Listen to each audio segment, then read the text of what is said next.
अस्सलाम वालेकुम नाज़रीन। गोसिया दस्तरखान नाल आंटी हाज़र है। तुसा इंतज़ार हो सी खाला केड़े वेले कोई सोहनी जी चीज़ बनाई कसंदार तोहफा पेश सी। अज गोसिया दस्तरखान में इतनी सोहनी में तुसें चीज़ बनाना दसा। तुसा आखो वाकई खाला बनाना दसी है। पहले सब्सक्राइब करो, लाइक करो, कमेंट करो। अज मैं तुसा की गैरा ने जड़ा ना लड्डू बनाना दसा। ये माशाअल्लाह बहुत ही सोहने सोहने बनने ने। तुसा ही आखो वाकई खाला असें बनाने दसे है। मैं 2 किलो गाजरां आंदियां ने ते पहले कद्दू काश करी दियां सियां। बिस्मिल्लाह रहमान कटर विच जड़ा तको मैं गाजरां कटनी है पी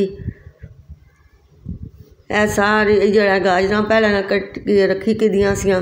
इन्ना कि फिर ना बस कि ना कि अपने हत्थां विच नाल इन्होंने पानी सारा जितना जुसा है पर सट्टी छोड़ी है, क्योंकि इस तरह अगर पहले कर दो तो हाथ कट्टन होने है। तक मैं सारा इन्होंने जूस कड्ढनी है पी कड्ढी कहते रखी छोड़ सौ करना है या पी के नसा। तो ये जरा ना पिछे ना पा सूजी आंदी है तो एक कप घ्यो है ना ये आधा किलो शक्कर है। ये शुगर है मरीज़ा मारे चंगी होनी है जो उन्होंने जिन्हें शुगर है वो शक्कर बाइक खान है। तो मैं खजूर तक आंदियां ने इन्हें छोटे छोटे पीस बनाई कहता मैं रखनी है पी है तको माशाअल्लाह सुभान अल्लाह। ए मेवा आंदा मेवा नाल डुनकर ला लहसुन हुण ए तक मूंगफली पी मैं जड़ा ना दाणियां पे छिलके पी लानी है। 30 रुपए मूंगफली आंदी है। इतनी आजकल महंगी हुई है कि बंदा कोई किन के खासी तो इन्हें कि फिर छिलकियाँ गए मरोड़नी पी तो फूक मारी क्या तो फिर जड़ा मैं इन्हें छिलके डारी छोड़ सा तो छोटा कटर के दाइस में खोपा पी जड़ा ना चूरा पी बनानी है पीसनी है पी माशाअल्लाह सुभान अल्लाह। बहुत ही प्यारे लड्डू बनने। तुसा भी आखो वाकई खाला ने जड़ा ना सही लड्डू बनाने दसे। तुसा भी बनाई सकना लेकिन इस तरह भी बनाई कि ज़रूर तके आवे। चाहे तो तुसा सूजी पा सकने हो अपनी पसंद की, मैदा भी पा सकने हो, निशास्ता भी पा सकने हो। ऐ तो कोई मैं कटनी है पी माशाअल्लाह सुभान अल्लाह। ए हुण मैं मेवियां तू जड़ा ना इन्होंने अगू निके निके कंडे पी लानी है डुनकर जे। बिस्मिल्लाह रहमान रहीम। मैं हुण मैं कप घी ना पाया कढ़ाई तुसा देसी पाई सकने हो। ओ मैं दरअसल केवड़ा किन्नण गई बावां ना केवड़ा भी ओ माड़ी राई ठुड्डा लगाता है। वो बोतल उधर गच्छी पई शुक्र मैं आप ना टट्ठी वो टुट्टी गई बोतल। ए मैं हुण पा सूजी पाई है इसकी हुण ऐ पी छाननी है। जड़ा छाननी विच ना कोई डुनकर शुनकर कोई कप कंडा निकल जुसी कोई भी चीज़ है छान के डालिया करो।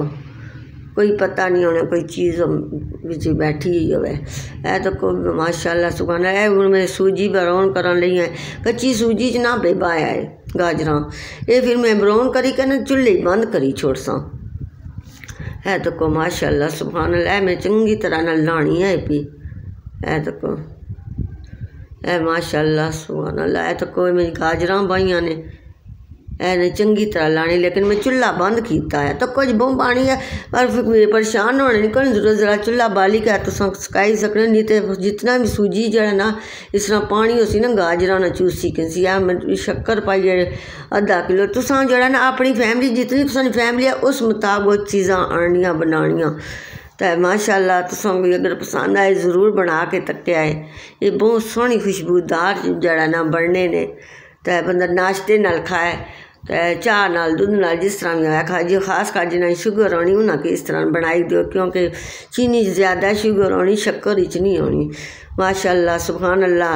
मैं ताई आनी है सब्सक्राइब कराया करो। मैं तुसें सोहनियां सोहनियां चीज़ां बनानियां दसा। बिस्मिल्लाह रहमान रहीम। तक मैं लड्डू पी बनानियां उत्ते पी मेवे ते मूंगफलियां ते खजूरां पी लानियां। तक मैं मूंगफली लाई नाल नाल हुण मैं खजूर कट्टी लासा है। तो कोई सुभान अल्लाह हुण उपर खजूरां सारे लाई के इंसान लड्डू पहले बनावा ना नाल लानी भी है पी नाल बनानी है पी। तुसा एक बार खासो तो पता पासो कि हो तुसा अपनी मर्जी ना पाई सकने हो।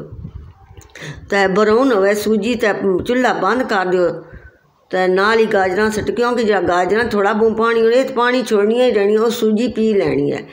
तो ये जड़ा ना फिर जिस तरह ठंडे होने रहसन इस तरह सख्त होने रहसन या फ्रिज च रखी छोड़ा सारिया माशाअल्लाह सुभान अल्लाह। में खजूरां जड़ियाँ तो लाइक रखियाँ ने मूंगफलियाँ तो मेवे तो खोपे तो उपर में उस कट्टन नाल बरूरी भी किदा सी। तो को माशाअल्लाह सुभान अल्लाह। नई रेसिपी नाल मिलसां। अल्लाह हाफिज़।